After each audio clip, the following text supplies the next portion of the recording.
Welcome to a special podcast with Nerses Kopalyan to discuss recent developments in US-Armenia relations. Welcome to the program, Nerses. Thank you for having me, Maria. On January 14, Armenia's Foreign Affairs Minister Ararat Mirzoyan and Secretary of State Antony Blinken signed the US-Armenia Strategic Partnership Commission Charter, marking a significant milestone in US-Armenia relations. The agreement establishes new avenues for bilateral cooperation, including economic development, security and defense, democracy, justice, inclusion, and increased people-to-people exchanges. The partnership also aims to enhance defense modernization and joint training programs, equipping Armenia with stronger tools to safeguard its sovereignty. This agreement also ensures a smooth transition, as you tweeted, of institutional relations to the Trump administration while strengthening ties in key areas of security and cooperation. Can you please, Nerses, provide some context and background on how this decision to formalize the US-Armenia strategic partnership came about at this particular moment, and how do you envision this agreement addressing Armenia's current geopolitical challenges and aspirations? Of course, Maria. So in 2019, Armenia signed a strategic dialogue with the United States, which is basically the initial stages of further enhancing and developing bilateral relations. And the strategic dialogue developed in various things, basically areas that are conducive to the mutual interests of both countries. The United States, basically, after a strategic dialogue, as relations enhance, agrees with the given country to elevate the relationship to one of a strategic partnership. And then the next step after a strategic partnership is a comprehensive strategic partnership. And that pretty much puts you within a domain of becoming an ally. So Armenia's elevation from a strategic dialogue to a strategic partnership is very, very important in understanding the depth and scope of the growth in bilateral engagements. Now, the process for the strategic partnership specifically began about 6-7 months ago. The way this works is, as the United States became highly satisfied with the strategic dialogue and that Armenia had made immense improvements within the specific stipulations within the strategic dialogue, they agreed to elevate Armenia's relationship to one of a strategic partnership. And what this means is that once that agreement is made, you put together, both countries together, put together an agenda as to what is going to constitute the attributes and factors of the strategic partnership. And so the signing yesterday was basically a legal codification of the agenda that the two countries have been working on that is going to encapsulate the strategic partnership. At the same time, a strategic partnership commission is formed that is going to deal with address the nuances of the agenda and proceed with implementation. So what we are seeing here is a process that is not really political, but is rather institutional, because politicians are not really working on this engagement, on this project, on this relationship, but it's basically high-ranking civil servants and individuals in both Armenia's foreign ministry and the State Department of the U.S. This is important because these kinds of relationships that are built at the institutional level are nuanced and technocratic, and they're designed to enhance the mutual interests of both countries and strengthening relations. So regardless of the administration that comes into power, these agreements sustain themselves because they are in the strategic interests of both countries. So within the confines of that, about approximately 5 months ago, the contours of the agenda were pretty much set. And this was going to cover democratic institutions, economy, energy, and of course, security. The agenda was ready to be signed in November. The Blinken State Department, the Biden White House decided that they are going to basically attempt to either enhance or refine the agenda, or to basically allow it to be prolonged and the signing to be prior to the transition to the Trump administration. And this is not uncommon because the same thing that was done when they signed a strategic partnership with Georgia. The rationale behind this is that the transition team of the incoming administration extensively works with the existing institutions of the administration that is about to leave office. And so during this transition phase, the incoming administration has to agree and be accepting of the given documents that are being signed or commitments that are being made during the transition period. And this is why, if most don't understand this process, pose the question why it was signed late. It's actually a positive thing that, quote unquote, it was signed late, because it suggests that the Trump administration has had no reservations, and therefore the signing is going to basically, the signing now, but the implementation of that which was signed will be undertaken by the Trump administration. And Foreign Minister Mirzoyan directly noted this, that while it is being signed now, Armenia looks forward to advancing and implementing the strategic partnership with the incoming Trump administration.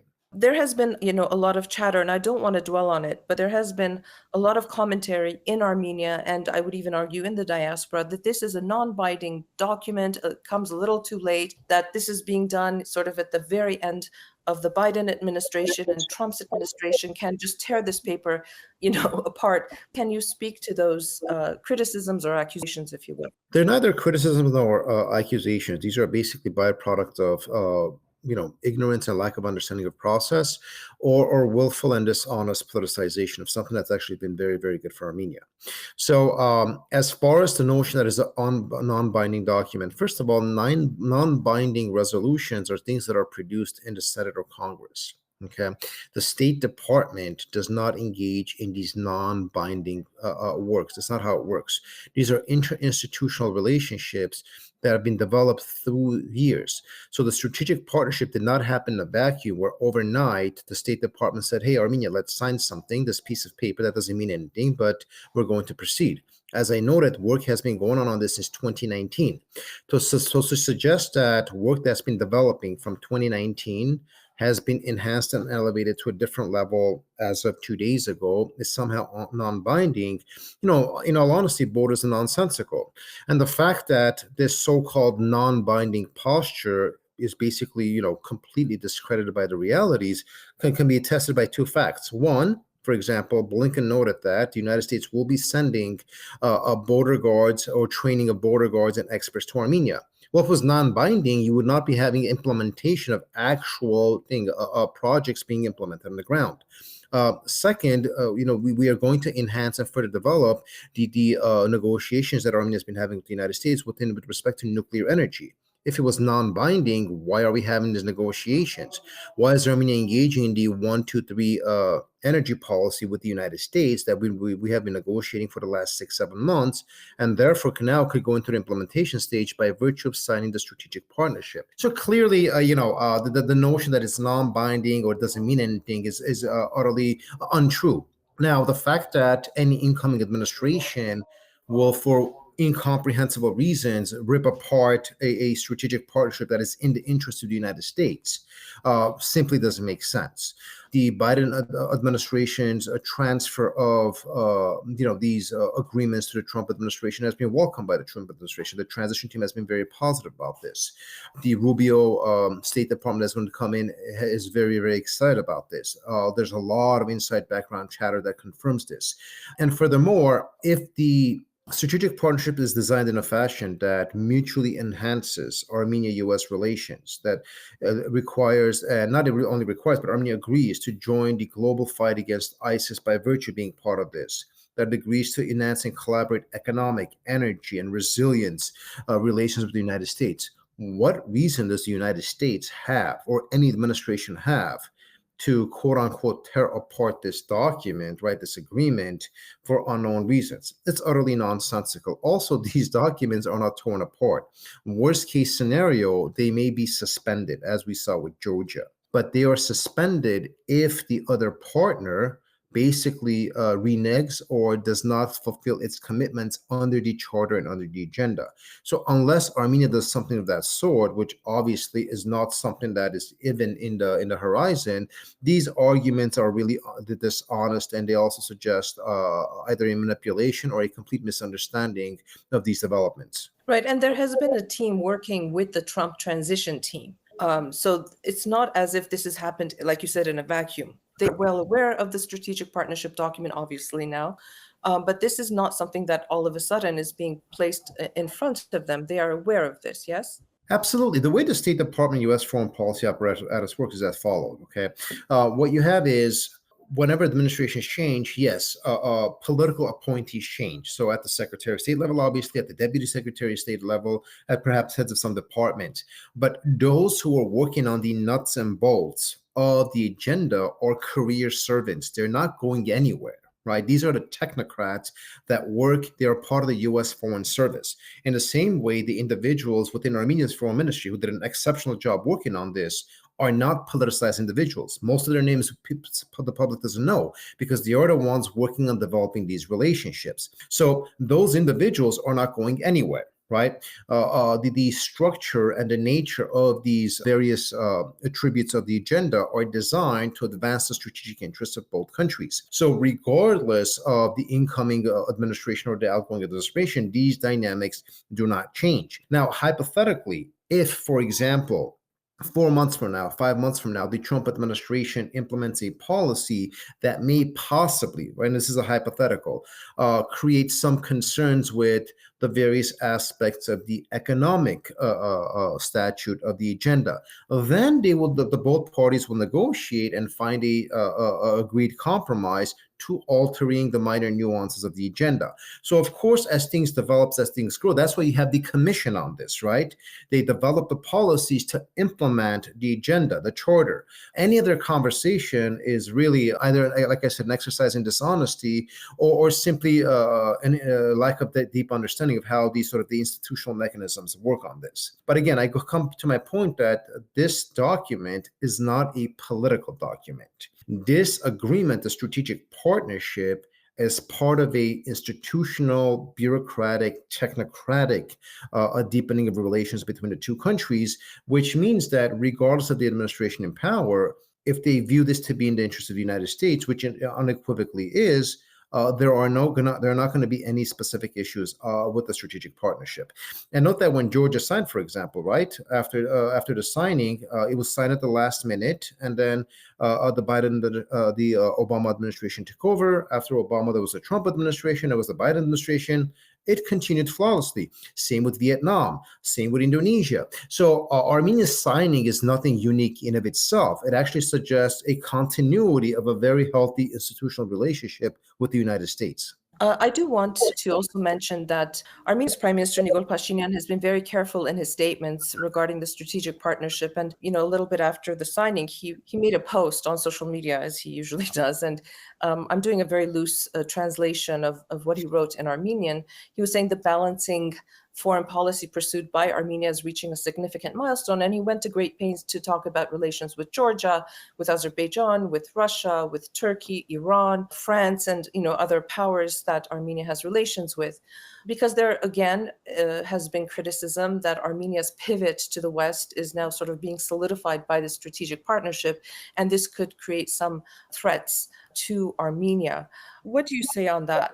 Well, okay, so the concerns about a potential threat really suggest a sort of a general lack of understanding of how the security architecture of the region Armenia works. But to come to the initial Prime Minister's point, what he was basically doing is he was displaying Armenia's success at diversifying its foreign policy.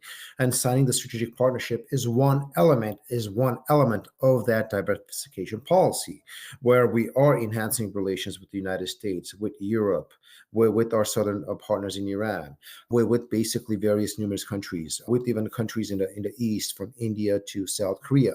So what the Prime Minister was doing was saying basically this is part of a broader diversification policy. And of course, it is a milestone in US-Armenia relationships, which is, again, a big part of that diversification policy. But that diversification policy also includes a lot of the other countries that the Prime Minister noted. So in that context, right, what we need to understand is that the strategic partnership is not the be-all and end-all of Armenia's foreign or security policy engagement. That's just ridiculous, right? The strategic partnership is fundamentally important in enhancing Armenia-U.S. relations, in offering Armenia another soft deterrent against Azerbaijan, a soft deterrent, because now if Azerbaijan wants to become aggressive, they are becoming aggressive towards a strategic partner of the United States, and this gives Armenia some levers in D.C. to further utilize in applying diplomatic pressure on Azerbaijan. It's not a full deterrent. It's not going to solve all of Armenia's security problems, but there is no such agreement that could do that regardless, right? So I think what you're referring to, Maria, is that within Armenia's discourse, whether in the diaspora or in the homeland, there is this sort of underdeveloped political discourse that any achievement should automatically be qualified within the whole savior complex, that the cavalry is going to come, solve Armenia's problem, and save Armenia. That's not how it works, right? So if we're understanding the strategic partnership as an important enhancement and strengthening of Armenia's diversification policy, the success of this policy, and Armenia's ability to have strong relationship with important centers of power and important capitals throughout the world, it definitely holds.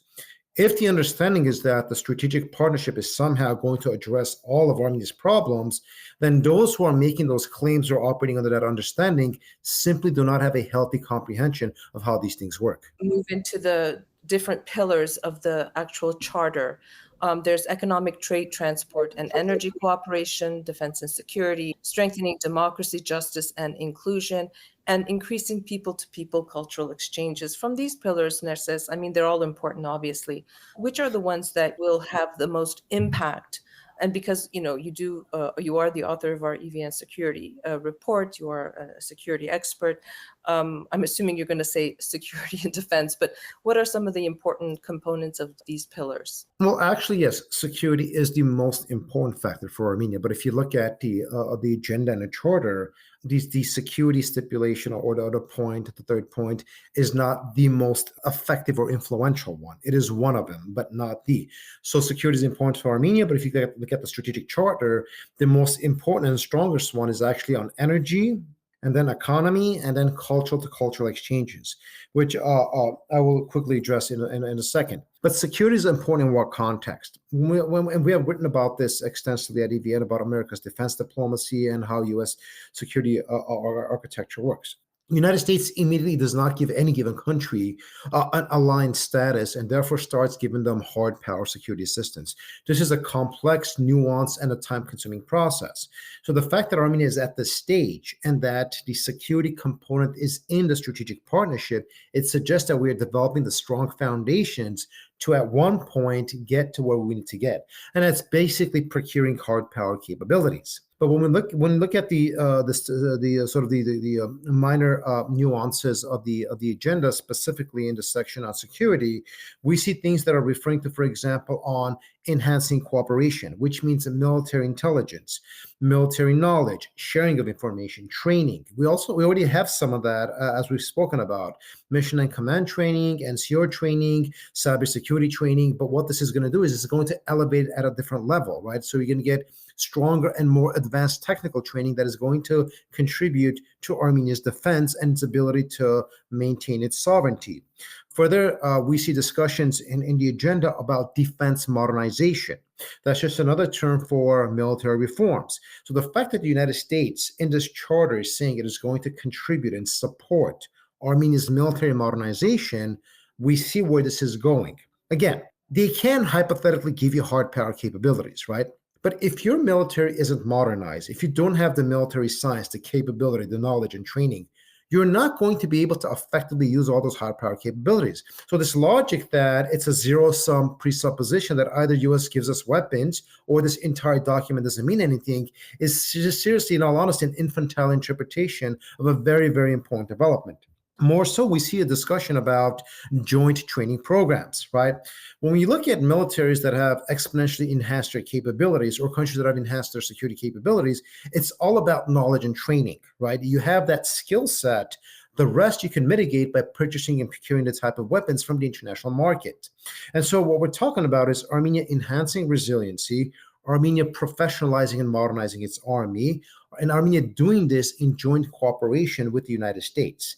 This suggests a continuous integration of security interests as well.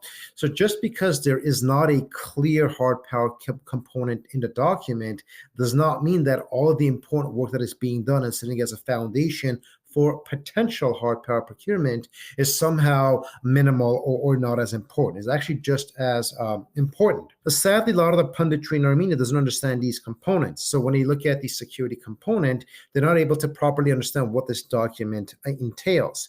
But if we look at the amount of investment that a superpower like the United States is going to be doing, making in Armenia through this document, through the strategic partnership, that is quite important, and it's also going to elevate Armenia's deterrence capabilities. One other important point that I want to make with respect to security is that when we talk about security from the lens of the United States or the West or from the strategic partnership, security isn't only specific to physical security, right? For them, energy security and economic security are also a big part of it. This is why we see so much conversation about energy or border security or things of that sort. So on the energy point, as you noted, right, Blinken mentioned this in a press conference. Foreign Minister Mirzoyan reified it. Armenia is now going to engage in negotiations with the United States on developing nuclear energy capabilities, right, to develop civil energy independence. That is extremely important for a country, because if you have energy independence, right, that contributes to your capabilities as becoming a potentially an important actor in the region. And so part of this is also designed to support that. On the economic front, of course, geography does complicate Armenia's ability to completely diversify its economy because of the fact that we are blockaded on both sides. To the south, we have a very important neighbor who does not have good relationships with the West, and therefore sanctions limit those economic exchanges. But we do have access through Georgia into Europe and much of the world. And of course, our close economic engagements with Russia. And so within the domain of the strategic partnership supporting Armenia to diversify and enhance its economic capabilities, a lot of this, again, goes to such things as technological development, improvement of standards, and Armenia developing the skill set and capabilities at the various sectoral levels to interject itself into the global economy, to be competitive. And so all of these things remain fundamental. Of course, also the financial markets globally that the United States dominates. So being a strategic partner with the United States and the support and access that the United States offers become extremely important in enhancing those factors. So when we look at all of these things, we're seeing that we understand that the strategic partnership is designed to help Armenia proceed from becoming a developing country and to be on the track of potentially becoming a developed country. And part of this, of course, was also the fourth pillar or the fourth stipulation in the agenda. And this was what they are calling the people-to-people exchange or cultural exchange. And if you look at the specifics of that, this is fundamentally specific to educational exchange programs, scientific exchange programs, which in essence, right, we all know that knowledge and information is power. And so having access to this wide scope and depth of American capacity within that domain is going to be very, very important for Armenia. So in all these attributes we look at, right, all this is designed to make Armenia better and stronger. Now, whether we're going to be successful or how successful, that is up to us. But the document in of itself, the agenda in of itself, is an extraordinarily powerful thing, a development for Armenia, and indeed a very important milestone in Armenia-US relations. That's simply indisputable. Obviously, this signing of the strategic document, strategic partnership, has prompted numerous responses from our neighbors. It was interesting. Russia's Foreign Minister Sergei Lavrov gave a rather, I would coin it, muted response. He said it's a sovereign decision of two states, but he sort of said that the key issue now is in how the document is not in how the document is titled, but in the implications it entails.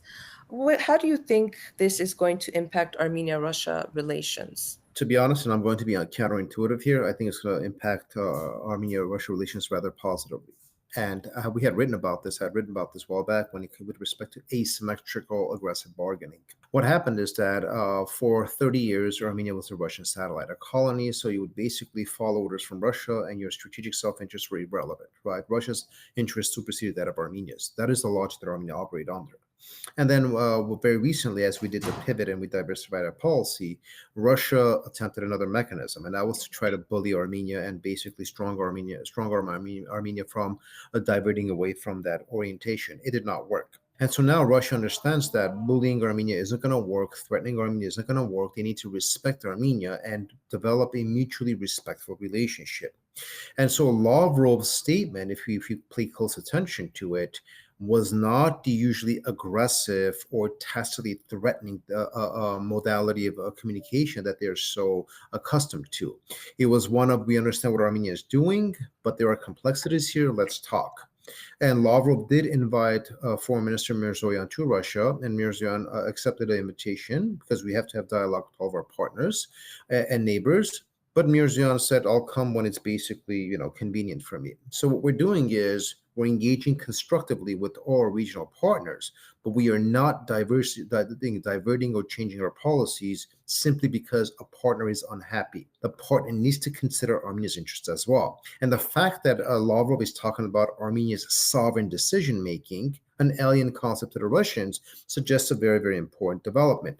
What the Russians realize is that the harder they push us, the more they pressure us, the faster the diversification process proceeds. So in that context, what the strategic partnership did is it gave us another mechanism of leverage with respect to engaging with the Russians. We basically showed them that we do have the political will, the capability, and the competence to diversify our policy. But none of this is anti-Russian. Okay, so in that context, let's sit down, let's have a conversation, let's address whatever issues we have, and let's have healthy relationships based on mutually beneficial basis, not one dictating terms to the other. And so in that context, the fact that we're seeing a relatively softened tone from Russia suggests that they're slowly understanding Armenia will not be bullied. And we've had this conversation in the past, minus Russia using hard power to somehow invade Armenia. All other forms of pressure aren't going to work. They need to sit down and respectfully have a conversation with us. And I think we saw a very important sign of that because I just recently received notification that approximately 30 minutes ago, Armenia's Defense Minister Suren Papikyan released a statement saying that all the money that Armenia had given to Russia in weapons procurement that Russia had failed to deliver, that money can now be utilized to pay off different forms of debt that Armenia has owed the Russians in the past. So what we're seeing is that Russia agreeing to finding mechanisms and working with us to address whatever problem areas there are. And so this is very important in the sense that Armenia is now acting as a country that has diplomatic capability, is developing its defense capabilities, and wants to have good relations with all partners in the neighborhood. And because you're diversifying your relationship with other countries throughout the world, it does not mean you're acting against the interests of any other partners. And once these other partners in the region understand and respect that, then you can develop mutually beneficial relationships. I think that's where we're at with the Russians. Yes, there was the fear that Russia might start engaging in more aggressive behavior. The point is, Russia knew the strategic partnership was going to be signed. It was just a matter of time. This is not something that's surprising them. But what Russia is realizing is that if they don't want Armenia's partnership to elevate from the strategic level to the alliance level with the United States, even though Russia does not have a say in that, they have to start respecting Armenia's interests. And that's very, very important. So in the confluence of that, that's why I kind of said my position is counterintuitive. The strategic partnership may be viewed by many as sort of being a development that could create more animosity with Armenia and Russia. I don't think so. Okay, the animosity from Moscow is already there. What they're realizing is that their aggressive posture towards Armenia isn't working, isn't changing, and it's not improving their interest in the region. And so in that context, I think Russia being more constructive is going to better serve their interests. In that context, what the strategic partnership does is it gives Armenia the platform when we engage in Russia to say, listen, we have the right and the ability to develop diverse and deep relationships with various other countries. You could be one that country as well. We have no reservations with that. But what you cannot do is to monopolize our foreign and security policy and dictate terms that harm our interests. And for Russia to kind of tacitly recognize that, and for Lavrov to say, listen, let's sit down and talk about it, as opposed to trying to threaten or dictate terms, is, I think, a very positive development. Okay, thanks, Nerses. And one final question. Now that the document, the charter, has been signed, what are the practical next steps that we should be watching out for? Well, we already, as I noted, saw a few steps with the United States sending experts, a delegation to support Armenia in enhancing its border guard mechanisms, training, so on and so forth. We also have seen a lot of work at the military level on joint training, the Eagle exercise, partner exercises, and enhancement development of that. So what we're going to see is an elevation of level of engagement within that domain. And so if in the past you had 2 or 3 delegations, now you're going to see a lot more of that. And whereas in the past, the level of engagement was designed to address X, Y, and Z reasons, now it's going to address basically 10 or 15 reasons, right? Or issues. So we're going to see enhancement, deepening, more resources from the United States being allocated to its strategic partner. Within the energy sector, again, another practical component is the enhancement of the 1-2-3 energy policy of the United States with respect to Armenia. And now the discussion that we're having about the United States potentially building 2 small modular nuclear reactors in Armenia to allow Armenia to develop nuclear independence. Armenia will be paying for this because we have the financial capacity to do it, right? But the United States will and possibly South Korea will help build it and service it. So those are also practical steps. Economically, my understanding is there are conversations in Armenia, United States Chamber of Commerce is being formed. We're going to see more economic engagement through the various sectors. Obviously, I'm not an economist, but within the domain of international political economy, what the strategic partnership does is it opens a lot of avenues into U.S. markets that otherwise Armenia would have had difficulty in opening. So those are also going to be more practical steps. And of course, I think when we spoke about the people-to-people cultural exchange component of it, we're going to see sort of a lot more opportunities for academic engagement, scholarly engagement between the United States and the advanced universities in the U.S., scientific engagement, more opportunities for students from Armenia to study at the doctoral level in the United States, various programs that are going to develop and enhance that. So in this context, we're going to see a lot of practical steps from the security to energy to the cultural exchange and the educational exchange concept of the document. And these are obviously the initial steps. Down the line, obviously, things will be enhanced more as you develop and basically proceed to strengthen the types of policies and programs that the agenda envisions. And this also, of course, requires that Armenia continue its reform process, right? Judicial reforms, education reforms, deep institutional reforms. Absolutely. It's intertwined, right? Armenia struggles with institutional reforms because, like every post-Soviet society, it has limitations. So the capabilities, the resources that the strategic partnership offers is going to help Armenia reform, right? So when Armenia says it's trying to reform, but it doesn't have the tools to make it successful, this strategic partnership, along with the Europeans on various other projects, could offer those tools. Now, once you have the tools and you don't sufficiently reform, well, that's on you, right? So in that context, I think Armenia is very, very incentivized to improve because it is in its strategic interest to enhance its democracy, its security, its economic resilience. So as we're getting to the point of sort of, we could sarcastically say, reform or die, right? Kind of where we're going to go eventually. And so if you don't, and when we use the word reform, it's basically another term for improvement, development. Of course, you cannot succeed if you're not developing, if you're not improving, right? And so what this strategic partnership is doing is going to provide Armenia the necessary tools it needs to reform. And you're absolutely correct. If Armenia does not demonstrate sufficient success on that front, the strategic partnership may relatively be stagnant. It's not going to go anywhere. It's just you're going to be working on the same project for 5 years instead of, for example, every 2 years enhancing and developing better projects. As always, Nerses, thank you for taking the time to talk to us about the very important developments that we are witnessing and this last strategic partnership charter that Yerevan and Washington just recently signed. Thank you for having me, Maria.